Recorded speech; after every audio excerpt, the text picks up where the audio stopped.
తెలుగు రాష్ట్రాల్లో అతిపెద్ద lift manufacturer lifts ట్రై.com dealership కూడా ఇవ్వబడును.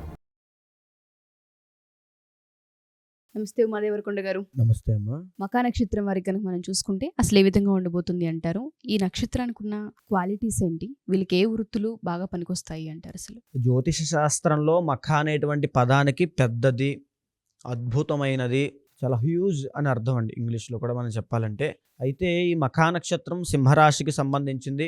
అయితే మనం ఆకాశంలో మఖా నక్షత్రాన్ని మఖాందోళిక పంచ అంటారు. అంటే 5 నక్షత్ర తారలు కలిసి పల్లకి ఆకారంలో ఒక స్క్వేర్ షేపులో మనకి మఖా నక్షత్రం అనేది కనబడుతుంది. సింహరాశి గుంపులో మనం ఆకాశంలో టెలిస్కోప్ ద్వారా దర్శనం చేసుకోవచ్చు. అయితే ఒక మఖా నక్షత్రం, ఒకవేళ మీది మఖా నక్షత్రమా కాదా అనేటువంటి విషయం మీకు డౌట్ ఉంటే కనుక మా, మీ, ము, మే అనేటువంటి 4 అక్షరాలతో మీ పేరు మొదలైతే తప్పకుండా మీది మఖా నక్షత్రమే. మఖా నక్షత్రం వాళ్ళు సింహరాశికి సంబంధించింది 0 దగ్గర నుంచి 13.20 డిగ్రీల్లో కనుక జన్మించినట్లయితే చంద్రుడు సంచరిస్తున్నప్పుడు మఖా నక్షత్రం కింద పరిగణించబడతారు.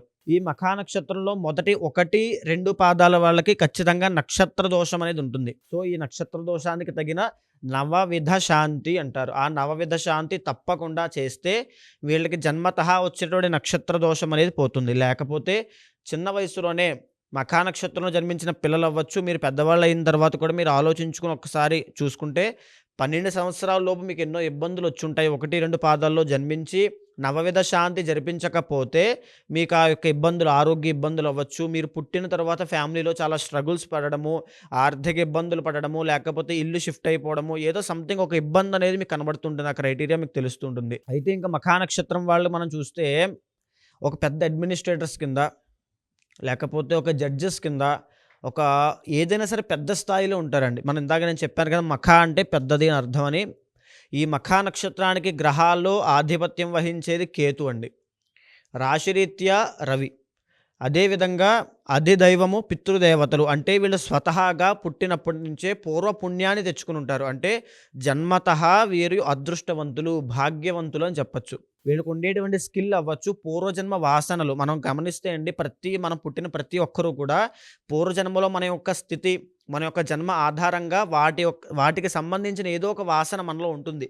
మన ఇష్టాలు, మన కోరికలు, మన శరీరము, మన వాక్చాతుర్యము, మన చూపు, మన దృష్టి, ప్రతిదీ కూడా దానికి సంబంధించింది కూడా ఆ ఛాయలు కనబడుతూ ఉంటాయి. ఎంత మనం ఏ జన్మించినప్పటికీ కూడా. అలాగే ఒక మఖా నక్షత్రం వాళ్ళు పుట్టుకతోనే భాగ్యవంతులు. భాగ్యము అనగా డబ్బు మాత్రమే కాదు, వీళ్ళకు ఉండేటువంటి స్కిల్ అవ్వచ్చు, క్యాపబిలిటీ అవ్వచ్చు, మాట్లాడే విధానం అవ్వచ్చు. వీళ్ళు ఫ్యాషన్ షోస్లు, అంటే మఖా నక్షత్రం వాళ్ళు కనుక మీ జాతకంలో శుక్రుడు బాగుంటే మగవాళ్ళైనా ఆడవాళ్ళైనా ఒక డైరెక్టర్స్ కింద, ఒక సినీ యాక్టర్స్ కింద, లేకపోతే అడ్మినిస్ట్రేటర్స్ కింద, లా చదువుతున్న వాళ్ళైతే జడ్జెస్ కింద, సాఫ్ట్వేర్ ఫీల్డ్లో అయితే సీఈఓస్ అవ్వచ్చు, మేనేజర్స్ అవ్వచ్చు, ఫౌండర్స్ అవ్వచ్చు. గొప్ప గొప్ప విషయాలు మీరు కనిపెడతారు. 10 మందికి సహాయం చేసి 10 మంది, ఒక లీడర్ కింద, ఒక పొలిటీషియన్స్ అవ్వచ్చు, లేకపోతే ఇంకా ఏదైనా సరే పెద్ద స్థాయి వ్యక్తుల కింద, ఒక వైట్ కాలర్ జాబ్స్ అవ్వచ్చు, ఐఏఎస్ ఐపీఎస్ అవ్వచ్చు.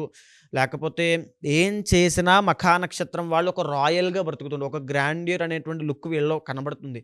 వాళ్ళ యొక్క స్థాయి జీవితంలో 40 సంవత్సరాల తరువాత చుట్టూ ఉండేటువంటి నక్షత్రాలు కనుక చూస్తే మఖా నక్షత్రం వాళ్ళు చాలా టాప్ పొజిషన్లో ఉంటారు. ఓకే. సో మఖా నక్షత్రం అలాంటి స్థాయి ఉంటుంది. సో ఒకవేళ మీ జాతకంలో, అంతర్గత జాతకంలో మీకు దశమ స్థానాన్ని ఏ గురుడో కుజుడో చూస్తున్నాడు అనుకోండి, తప్పకుండా మీరు గవర్నమెంట్ జాబ్ ట్రై చేయండి. ఒకవేళ కుజుడు చూస్తూ ఉంటే రైల్వే జాబ్స్కి ట్రై చేయండి. మీ అంతర్గత జాతకంలో చెప్తున్నాను, రైల్వే జాబ్స్ ట్రై చేయండి. లేకపోతే మీకు ఇంజనీరింగ్ ఇంట్రెస్ట్ అనుకోండి, కుజుడు ఇంజనీరింగ్ కూడా ఇస్తాడు కాబట్టి దానికి సంబంధించి ట్రై చేయండి. లేకపోతే సివిల్ ఇంజనీరింగ్ చేయండి, కుజుడు కన్స్ట్రక్షన్ కాబట్టి. ఒకవేళ గురుడు ఉన్నారు అనుకోండి, ఏదైనా సరే ఒక పెద్ద స్థాయిలో ఒక గురుడు ఎప్పుడు కూడా ఫేమ్ ఇస్తాడు కాబట్టి పొలిటీషియన్స్ కింద, రవి ఉన్నా సరే పాలిటిక్స్లోకి వెళ్ళండి. మీకు విపరీతమైన రాజయోగం పడుతుంది, రాజభోగం పడుతుంది, ప్రతిదీ సిద్ధిస్తాయి. అయితే మఖా నక్షత్రం వాళ్ళకి కొన్ని ఆరోగ్య సమస్యలు జ్యోతిషాస్త్రంలో, మెడికల్ ఆస్ట్రాలజీ పరంగా చెప్పబడ్డాయి. హిస్టీరియా అంటారు, తర్వాత లివర్స్కి సంబంధించినటువంటి ఇబ్బందులు, కిడ్నీకి సంబంధించిన ఇబ్బందులు, ఫ్యాటీ లివర్ అంటారు, వాటికి సంబంధించిన ఇబ్బందులు, డైజెషన్ ప్రాబ్లమ్స్ అవ్వచ్చు, లేకపోతే లెగ్స్కి సంబంధించి వెరికోజ్ వెయిన్స్ అంటారు కదండి, నరాలు పొంగుతూ ఉంటాయి. అది మఖా నక్షత్రం వాళ్ళు చాలా జాగ్రత్తగా ఉండాల్సినటువంటి అంశము. ఆ వెరికోజ్ వెయిన్స్ అవ్వచ్చు, లేకపోతే ఇంకా హెయిర్కి సంబంధించిన ఇబ్బందులు, ఇంకా కంటికి సంబంధించిన ఇబ్బందులు, ప్రతిదీ కూడా ఈ మఖా నక్షత్రం వాళ్ళు చాలా జాగ్రత్తగా ఉండాలి. ఈ మఖా నక్షత్రానికి అధిదైవం పితృదేవతలు కాబట్టి మీ జాతకంలో కనుక పితృశాపం ఉంటే పితృశాపాన్ని క్రాస్ చెక్ చేసుకోవాలి. జాతకంలో ఎప్పుడు అంతర్గత జాతకంలో పితృశాపం ఉంది అంటే మీరు ఇప్పుడు నేను చెప్పినటువంటి స్థాయి మీకు అందకపోవచ్చు. దానికి కారణం పితృశాపము. పితృశాపం ఉన్నటువంటి జాతకులు సంతానపరంగా ఇబ్బంది పడతారు, వైవాహిక జీవితం వివాహం కాక ఇబ్బంది పడతారు. ఈ మఖా నక్షత్రం వాళ్ళకి ఉన్నది ఇంకొకటి ఏంటంటే కొంచెం లేట్ మ్యారేజ్ అయ్యేటువంటి అవకాశాలు ఎక్కువ ఉంటాయి. సో అంతర్గత జాతకంలో ఉన్నటువంటి దాన్ని బేస్ చేసుకుని తగినటువంటి శాంతి పరిహారములు, ప్రతిదీ జపాలు హోమాలు తప్పకుండా చేయించాలి. ఎందుకనంటే ఒక రాజయోగం అనేది ఒక క్షణము ఒక నిమిషమే పడుతుందండి. దానికి తగ్గ ఇప్పుడు మనం ఒక కారు కొన్నాం, మనకు ఒక జాబ్ వచ్చిందని ఫోన్ వచ్చింది అనుకోండి, ఆ ఫోన్ వచ్చిందనేటువంటి నిమిషము, ఆ క్షణం మన ఫోన్ మాట్లాడిన క్షణమే మనకు రాజయోగం పట్టినట్టు. ఆ నిమిషం దాని నుంచి వచ్చేటువంటి ప్రభావాన్ని మనం జీవితాంతం అనుభవిస్తాం. ఉద్యోగం ద్వారా, జీతం ద్వారా, దానివల్ల వచ్చే కంఫర్ట్స్ అన్ని మనం జీవితాంతం అనుభవిస్తాం. కానీ ఎప్పుడైతే రాజయోగం పట్టిందో అది ఒక క్షణమో ఒక నిమిషమే పడుతుంది. ఆ క్షణాన్ని వృధా చేసుకోకూడదు.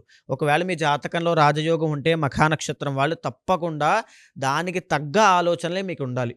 ఎప్పుడు కూడా చిన్నగా ఒక దాంట్లో పనిచేసి బ్రతికేద్దాం అనేటువంటి ఆలోచన కాకుండా ఏదైనా పెద్ద స్థాయిలో ఆలోచించండి. మఖా నక్షత్రం వాళ్ళు తప్పకుండా సక్సెస్ అవుతారు. అయితే 2025 సంవత్సరంలో మీకు ఎలా ఉండబోతోంది? ముఖ్యంగా మే 15వ తారీఖు దగ్గర నుంచి గురుడు మిథున రాశిలోకి ఎంటర్ అవుతున్నాడు. సో ఒకేసారి మఖా నక్షత్రం వాళ్ళకి కంప్లీట్గా అప్ ఉంటుంది, అదేవిధంగా డౌన్ కూడా ఉంటుంది. వివాహం కాలేదు అనుకుంటే మీకు అక్టోబర్ తర్వాత వైవాహిక జీవితంలోకి ఎంటర్ అయ్యేటువంటి సూచనలు ఉన్నాయి. సంతానపరంగా కూడా అక్టోబర్ తర్వాత శుభవార్త వింటారు. అండ్ ఆర్థికంగా విపరీతమైన ఖర్చులు పెడతారు. ఇప్పుడు ఏప్రిల్ మే దాటిన తరువాత నుంచి ఖర్చులు విపరీతంగా, గృహయోగం సిద్ధించేటువంటి యోగం ఉంది. గృహయోగం సిద్ధించడము అంటే ఖర్చు పెట్టడము దాని అర్థం. అట్ ద సేమ్ టైం రావడము పోవడం కూడా సిమిలర్గా జరుగుతుంది. సో ఆ డబ్బులు ఖర్చు పెట్టేటువంటి విషయంలో కొంచెం జాగ్రత్త వహించండి. ఆరోగ్యపరంగా నేను చెప్పినటువంటి విషయాల్లో మీకు ఏదైనా ఉన్నప్పటికీ కూడా జాగ్రత్త చూసుకోండి. మిగతాదంతా చాలా బాగుంది. అప్ అండ్ డౌన్ అంటే ఒకేసారి 2025 సంవత్సరంలో 2 ఫేస్ చేస్తారు సింహరాశి వాళ్ళు, ఈ మఖా నక్షత్రం వాళ్ళు. సో ఇంకా చూసుకోవాలి అనుకుంటే డిసెంబర్ నెలకు వచ్చేసరికి 2025 డిసెంబర్కి వచ్చేసరికి విశ్వావసునామ సంవత్సరంలో ఖచ్చితంగా గొప్ప శుభకార్యాలు ఇంట్లో జరగడము, శుభవార్తలు వినడము అన్నీ జరుగుతాయి. సో ఒక మిశ్రమ ఫలితం అనేది మఖా నక్షత్రం వాళ్ళకి కనబడుతుంది. చాలా మంది రాసులు వాళ్ళకి చూసుకున్నా, నక్షత్ర వాళ్ళకి చూసుకున్నా, చాలా మంది ఆరోగ్య సమస్యలతో, వ్యాపార సమస్యలతో, ఆర్థికంగా చాలా మంది ఇబ్బందులు పడుతూ ఉంటుంటారు. వాళ్ళకంటూ కొన్ని పూజలు ఉంటూ ఉంటాయా? అవి చేయడం వల్ల మనకి ఏమైనా ఫలితం ఉండే అవకాశం ఉంటుంది అంటారా? జాతకరీత్యా ఒకసారి మిమ్మల్ని కలిసి మా రాశి వారికి ఈ విధంగా ఉంది, మా నక్షత్రం వారికి ఈ విధంగా ఉంది, మేము అంతర్గత జాతకం చూపించుకొని పూజలు చేయించుకోవాలనుకుంటున్నాం, లేదా ఒకసారి మా రాశి వారికి ఏ విధంగా ఉందో కలవాలనుకుంటున్నాము అని అడిగే వాళ్ళు ఉంటుంటారు. వాళ్ళందరికీ మనం టైం ఇవ్వచ్చా? యూనివర్సల్గా ప్రొడక్షన్ అండి ఇది.